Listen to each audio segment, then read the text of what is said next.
Ad una gara dalla fine del campionato, il Lavagna 90 non rinuncia all'idea playoff. Certo, sabato sarà dura, i lavagnesi devono vincere in casa dello Sportiva Sturla e sperare in un passo falso di Bologna e Ancona, che disputeranno in casa 2 match all'apparenza non complicati.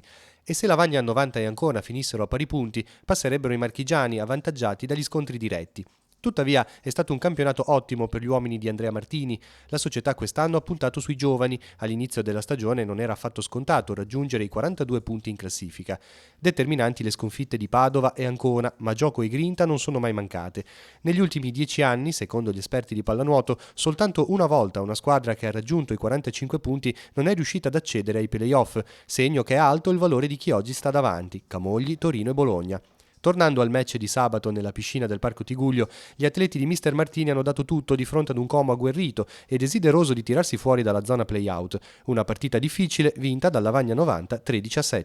È stata una partita complicata perché comunque loro sono venuti qui a cercare dei punti perché ne hanno bisogno per salvarsi, per provare a non fare i play-out, quindi hanno provate un po' tutte, però diciamo che abbiamo portato a casa il risultato, nonostante il risultato di Brescia che non ci è stato favorevole. Ci siamo guardati negli occhi, abbiamo detto crediamoci fino alla fine e abbiamo lottato fino alla fine.